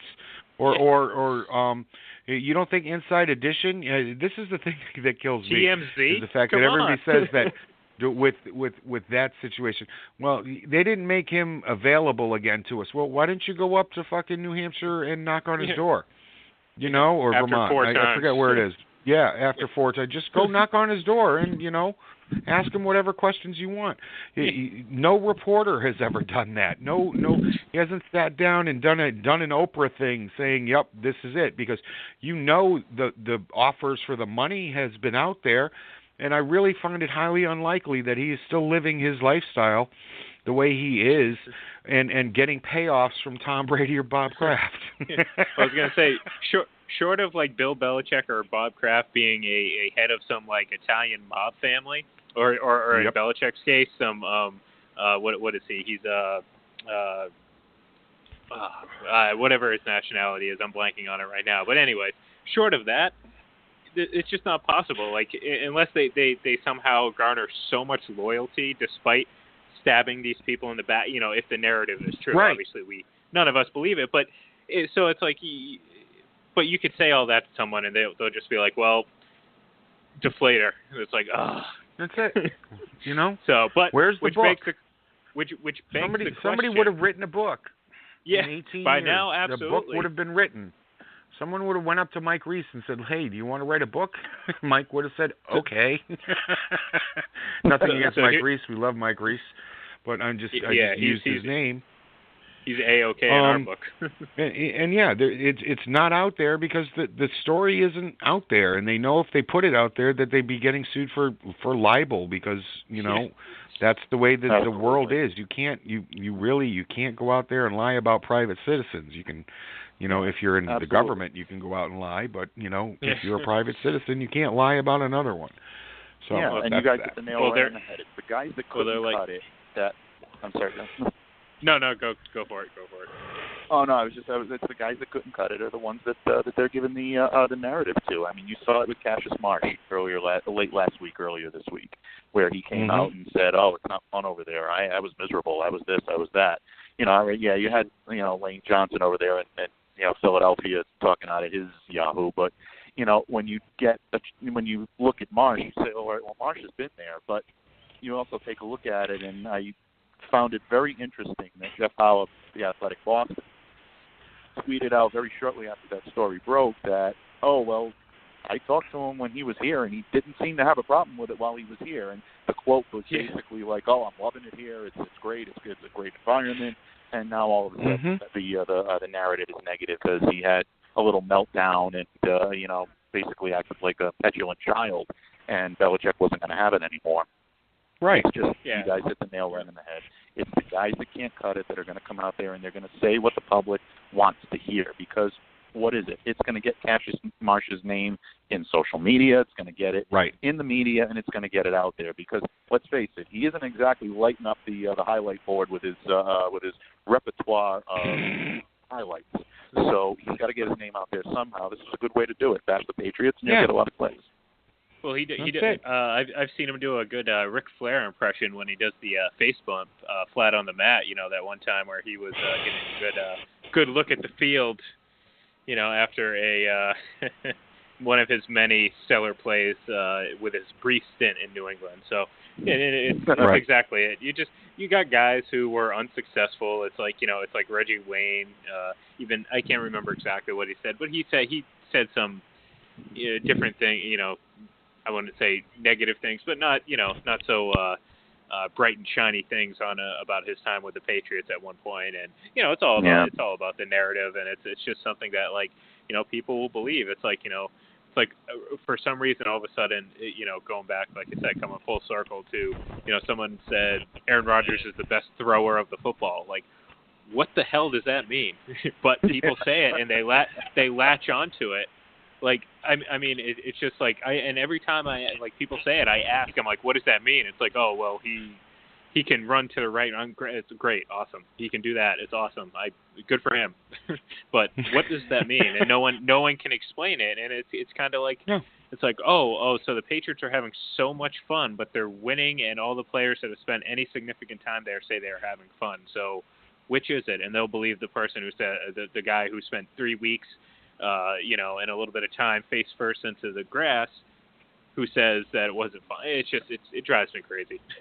But it's true. I was going to say I think this is a good time to ask you which fan base, like individual player fan base, is worse, the Aaron Rodgers or the LeBron James? Because I feel like they're on a pretty similar level, but I feel like at least in LeBron's case, like he actually has something of a case, whereas in Aaron Rodgers' case, like there's just I think I could make a better case that at this point in his career that he is not a Hall of Famer than I could ever say that he is better than Tom Brady. Right. You know what I mean? So without a doubt, I would have a hard time if Aaron Rodgers, God forbid, because I give him grief, but he seems to be a nice guy, so I'm not gonna. Of course. He's never sexually harassed a trainer when he was in college or done anything like that. He's never thrown his wife under the bus or girlfriend under the bus for taking drugs and things like that. So he is a good guy, but I would have a hard time putting Aaron Rodgers in the Hall of Fame if he had to stop playing football today. Yeah. No, that's I really I would. totally agree. I mean, my Hall of Fame credentials are a tad bit higher than others. I wrote an article once saying that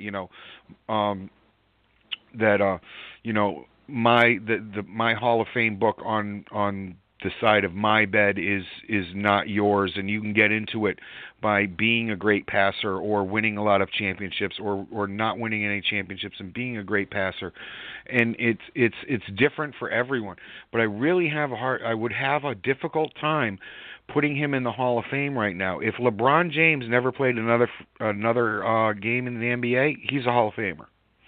So I would have to say the Aaron Rodgers disciples are more annoying than LeBron's. It just that LeBron's are more vocal, and the season is a lot longer.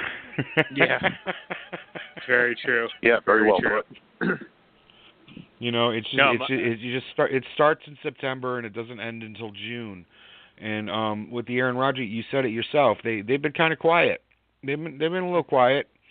Seasonal. He goes down and it's a seasonal and part of that thing. was probably because of his injury this year. I think a lot of that, quieted the arguments too, because it was funny. Ian and I were getting into Twitter battles, like I want to say almost every other day, with guys from Green Bay that were just absolutely ready to troll at every moment's notice. It's just every time they saw the word Brady tweeted, it was just they couldn't wait to hop on it.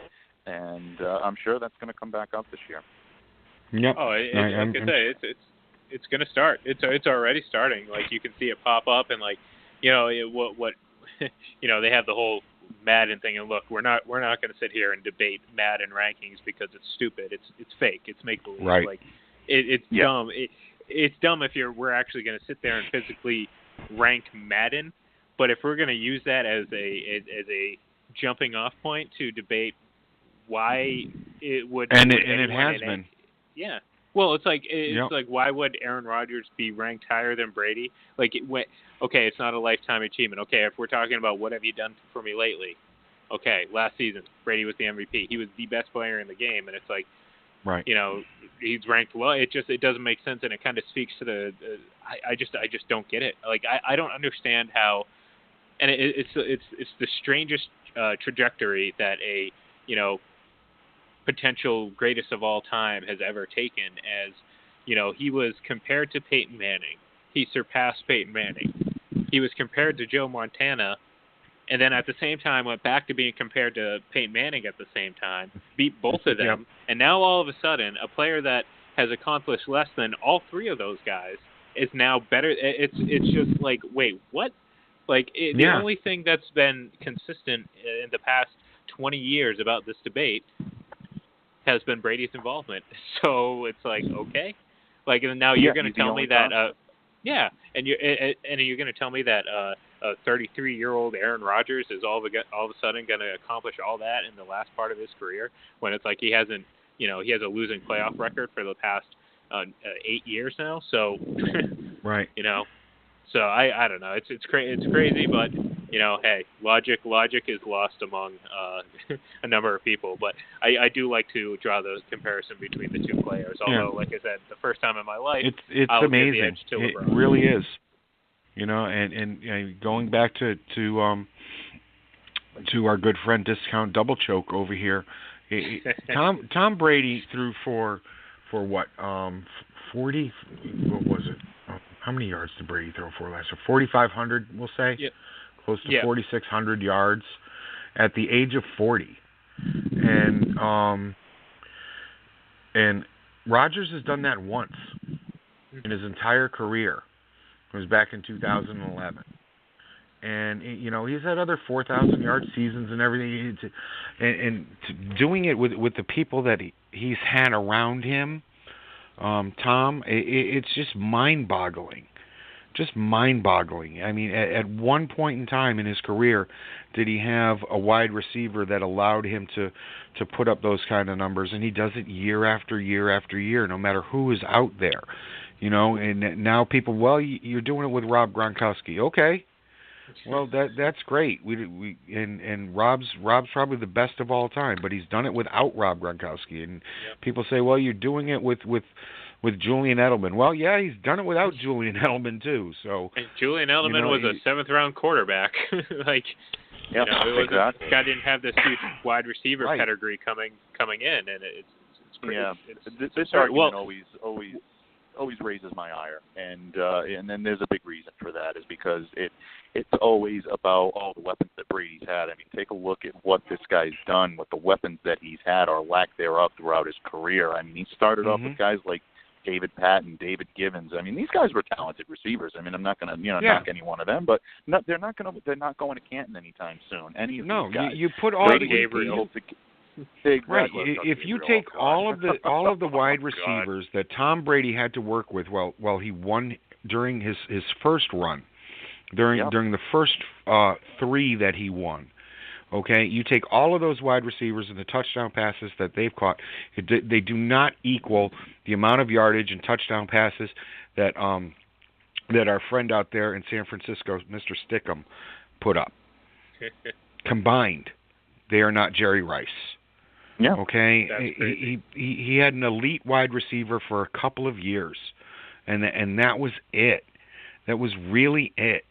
And it's just been guys off the street, people you never heard of, Wes Welker and Julian Edelman, and like you said, Riche Caldwell. I mean, Jermaine fucking Wiggins wears a Super Bowl ring. I've worn Jermaine Wiggins' Super Bowl ring, for Christ's sakes. Jermaine Wiggins is less athletically talented than my son. All right? And believe me, Butchie is not, he's not winning the decathlon. He's a good little baseball player, but that's about it. I see that. And well, it's funny. One of my favorite, and this goes along with it. One of my favorite stats or near records that Tom Brady has is he is second on the list for quarterbacks throwing to individual different receivers. I think he's only behind Vinny Testaverde, who has 70 or 71, and he's only like 3 or 4 behind him. Now, obviously, Vinny did this on several teams. Of course, Brady has done this on one team, so it just speaks to the number of different players that he's had to throw to and win games with on a year-to-year basis. But, apparently that the amount of, and just look at the guys who have left here to get paid somewhere. From coaches to coordinators to wide receivers that go other places, and there've been a couple of guys who've gone and had success in other places, but not many. There aren't many guys who take those extra dollars, and I don't blame anybody, especially in this sport, for ever going to get theirs. Please go get yours. Okay, it's just so short. It's just such a short period of time to earn any money. Right, and that's why I've always loved loved Danny Amendola so much, because he's the guy that they constantly came to for another pay cut and can we rework your contract, and he at the end after that great season, it was just come on down here to Miami and we're going to overpay you, and they did, and he went and took it, and God bless you, man, go ahead. He'll help us another way. Yeah, help us another way, and that's fine, but it's just the constant turnover that has happened in this system, and that is the system. The system is the fact that there is a constant turnover, there is a constant change, and they are still able to do this. And it goes back to Tom Brady's greatness, and it goes back to the fact that Bill knows that he can find somebody to do what you do with Tom Brady for less. So it gives him an opportunity to have better special teams, and gives him an opportunity to make sure that his fullback is signed for a couple more years and his long snapper is signed, and things to that nature. Punter. Right. We are not going to sell out another position to overpay you because you are somebody's you were the leading jersey sales in January of 2015 and 16. That's the system. It's the fact that they know that they can identify what they need and get it at less of a cost than anybody else. And that's great. But go get your money. Go get your money, Julian. Go get your money. Whoever has the opportunity to do that. Howie Long's kid, was here for a year, got himself a ring, had an opportunity to go somewhere. I sure as shit did not think that they were going to be in the Super Bowl last year. Never mind win it. And I don't think that they thought that they were going there to win a Super Bowl. They could say they were, but I don't think that was it. They had Long had a chance to play more, which is what he wanted to do. And he was upfront about it. Right. And that's, in this system, he didn't get to be who he wanted to be. And that was okay for the year, but now he wants to go be who he wants to be. There are two kinds of players in the NFL. There are those that are in search of a ring and take less to do it because that's the important thing, and the other guys who have their rings and it's like, okay, I've accomplished this. Now I have to go take care of my family. And I don't blame either of them for doing it. The guys who will take a little bit less to put themselves in a position to get a ring, and then the guys that, I've got my jewelry, the mantle looks real good.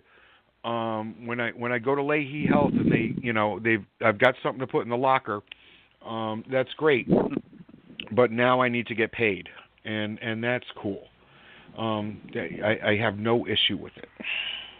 I've been rambling. I'm sorry. No, I trust me. Not at all. I'm right there with you because I hate the people that sit there and criticize a player for going and taking more money because it's like you realize in this sport especially, probably the sport that they need the money the most given the toll that it takes on their body. None of this is guaranteed, so you get yours when you can. I get that.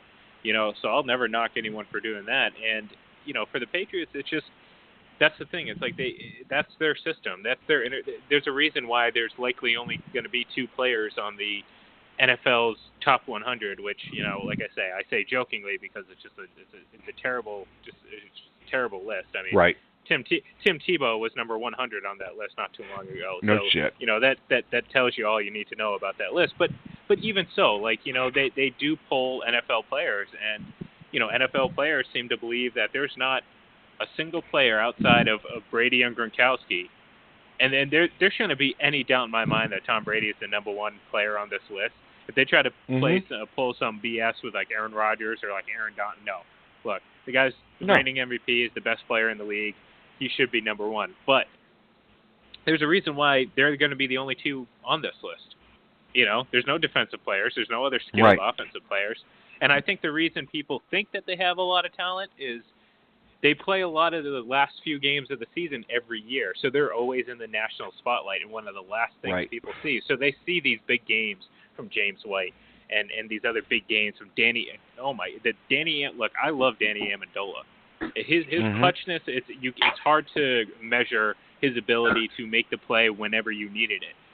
But my God, they were treating him like he was the number 1 receiver on this team when he was at best probably our 5th or 6th option. So you're talking about it. So it's like they just look at that and it's like, no, there's a lot more to it. Amendola is who he is because yes, he's a talented player, but a lot of it has to do with what's up at top, and that's Brady and Belichick. Right. And that's kind of what's brought us full circle with this whole, which like I said, I just don't get it because I think at this point people that just hate on Brady are just like they don't even care about like contradicting, themselves in their arguments. It's just it doesn't matter. It's just they'll say whatever, and the case is just in the pudding. Like the guy wins when his defense allows a lot of points. He wins when they score a lot of points.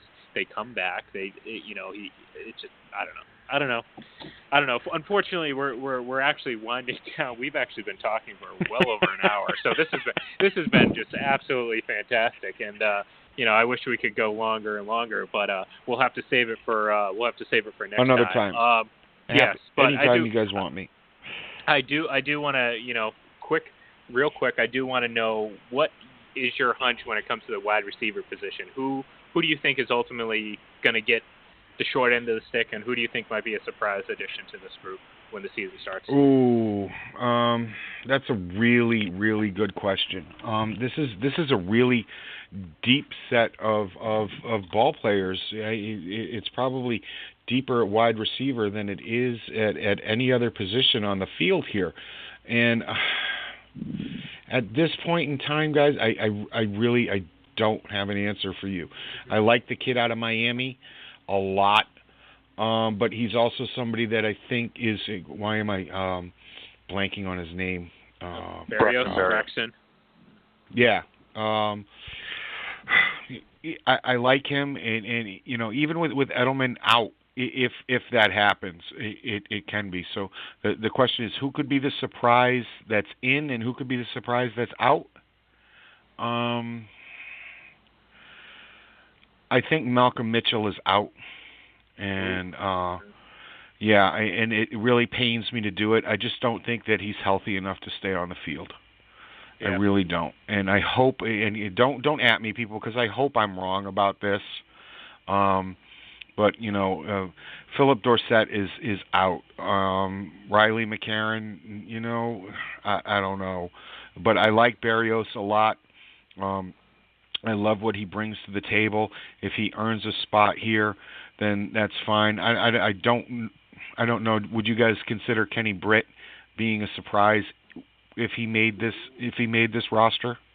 Well, we kind of touched on that a little earlier. It was like, I think we kind of both believe he could be a wild card in this whole situation. Yeah. Because the Patriots of his size. His size, and he was with the team last year, and they gave him another shot. So I like to think that they see some potential in what he can bring, and so I think he's a wild card. It's an intriguing position to watch with so many different variables. And I had even brought up when we started the show, Eric Decker had mentioned that New England would be a good fit, and it's like no, think about it. Would have been a nice fit. No. Well, I that's just because I don't like him. Yeah, that's okay. That's fair. I mean, okay, I don't like him because I don't like him. Okay, no, that's good. And you get that happens. It's just so deep. I don't see it happening. If three guys went down to injury, they could bring them in. It's just, I find it so intriguing what they could do with this crew, with Jordan Matthews. I can't wait to see Jordan Matthews. Oh, me too. Oh, my God. That was the steal of the offseason that nobody was talking about when tens of millions of dollars are being thrown at people at wide receivers that are not as talented as Jordan Matthews. Sammy and he Watkins. came here for the... Yeah, thank you very much. Don't get it. I don't get it.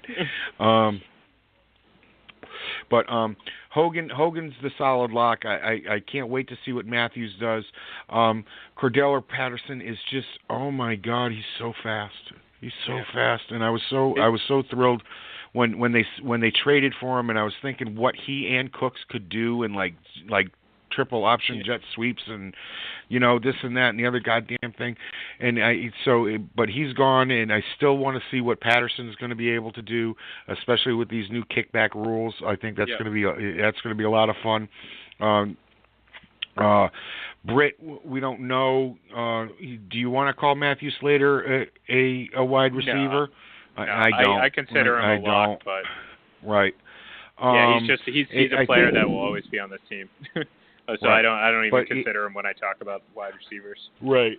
And I think Malcolm Mitchell is the wild card. If he can stay healthy, if he can prove himself healthy when camp opens up and he can get through it, and he can be a viable option for this team. One of those other guys that we were talking about might not be here, and I think it might be Kenny Britt, because Malcolm Mitchell is a special individual. He is. I think he's a special athlete, and I just think that his knees are have just let the poor kid down.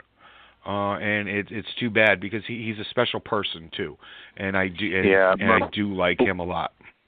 Yeah, we were talking about Mitchell a little bit earlier on, and one of the things that kind of raised an eyebrow with me is everybody was almost to the point where we thought there was a possibility that we might see him at the tail end of the playoffs last year. He looked like he was trying to get back to the field.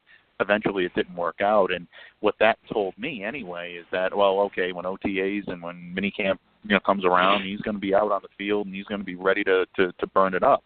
And he was restricted. And I think that did raise a little bit of an eyebrow when it came to the type of contribution he's going to be able to make this year.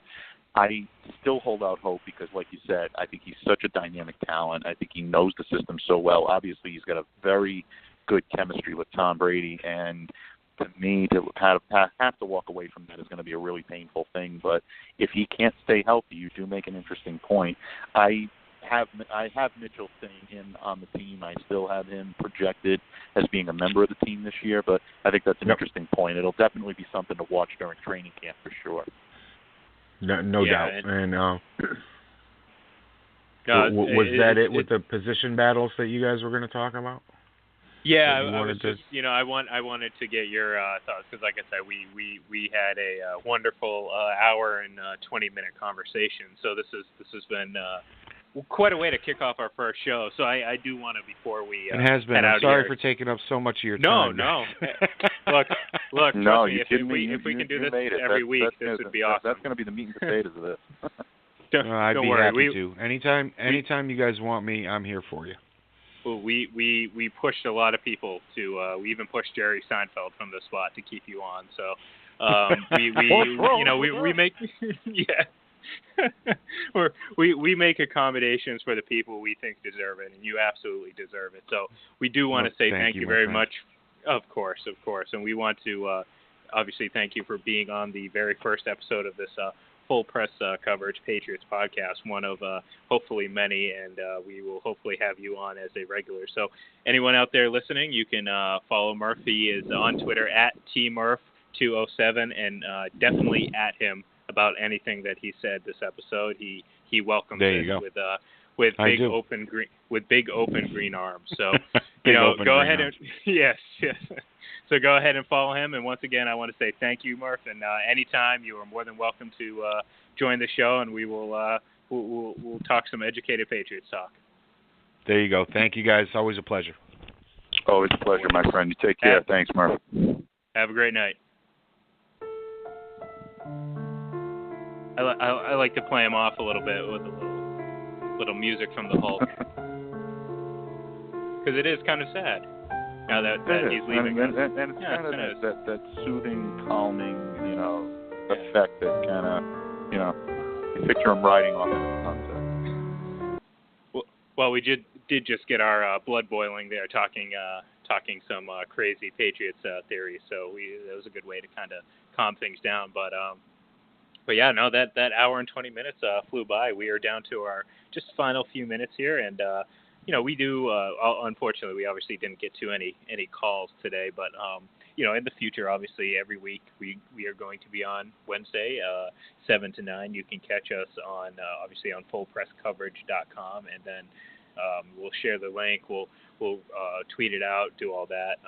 Of course, you can also, as soon as this episode is over, it will appear up on iTunes very soon, and we will also be getting a video version of this podcast up on YouTube by the end of the night, and in the future, perhaps we'll actually have some video to go along with it. So be sure to check that out. Look for us on YouTube. Just search Full Press Coverage NFL, and of course, you can follow the Patriots account for any Patriots-related news, and there's plenty up there, so go ahead and give it a look-see, and that account is at FPC_Patriots, and Mike, I'm happy we finally got back on the air, and I'm glad that we got a chance to finally do this Patriots podcast, and like I said before, I'm hoping it's the first of many.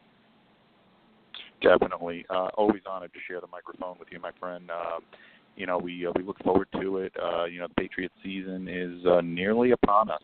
Within the next couple of weeks, we're going to be in the midst of training camp, and then it comes at you fast and furious. And definitely a lot of eyes always on Foxborough, Massachusetts, but there will be a lot of eyes on the Patriots this year. How do they rebound from Super Bowl 52? How do they move forward when it comes to working with Brady, Belichick? How does that dynamic work out this year? Who wins some of these position battles? We talked about wide receiver earlier on tonight. There's a lot of different position battles that will go on. Who makes the roster? Who doesn't? So a lot of questions to be answered, and we're going to bring them to you as best we possibly can. Oh, absolutely. And like I said, we look forward to plenty of these episodes in the future. And before we do, I do want to read off our full press coverage poll, that our first poll of the week that I shared with all of us. It was talking about who will lead the Patriots in receptions next year. And I think, actually, before I read the results of the poll or where we're at right now, quick, your hunch, who do you think is going to lead the team in receptions next year? My vote went toward Julian Edelman, regardless of whether or not he misses the games or not. I think his presence back in the Patriots lineup is such a presence for Tom Brady. It's such a comfort zone for him. I think you saw a little bit of that missing last year, and believe it or not, even though he had the MVP, and I think he was the greatest player in the league last year, and I think the MVP was well deserved. I think that there was still even a bit more of a level that he could have taken it to had Edelman been healthy and in the lineup. So, no, and I'm right there with you, because even if Edelman misses those 4 games, I feel like he can really catch a lot of passes in a flurry. So I absolutely think in 12 games he can lead the team. And according to the 654 votes received on this poll, Edelman was the winner by a slim margin, 43% to 37% over Rob Gronkowski. So, Gronk would have probably been my other option. But you never know. You never know how it's going to shake out. So once again, we want to thank everyone out there that's listening and who will listen in the very near future. You're always welcome every Wednesday night. We're going to be here 7 p.m. Eastern to 9 p.m. roughly Eastern Standard Time. We'll talk Patriots. We'll talk a lot of Patriots, actually, and pretty much whatever the hell we want to. So if we start going off into some movie and Seinfeld tangents, well, you're just going to have to live with it. So any final thoughts, Mike? No, I think you summed it up very, very well. We look forward to it. We're definitely going to bring it to you as best we possibly can. And thank you to everyone that's listening. We hope that you come back each and every week. Absolutely. Well said. And to that, we will say good night. Good night, everybody. Good night, everyone. Weezer. Pixies. On tour together. Saturday, June 23rd, Mid-Florida Credit Union Amphitheater. Weezer. Pixies. Special guest, the Wombats. Tickets are on sale now at livenation.com. Don't miss out. When it comes to safety, nothing is more important than your vehicle's brakes. If it's hard to stop or you hear squealing or grinding noises during braking, stop by O'Reilly Auto Parts. You'll find the brake parts you need from trusted brands like Brake Best and Brake Best Select at everyday low prices. Play it safe with brakes from O'Reilly Auto Parts. Better parts, better prices every day. O'Reilly Auto Parts.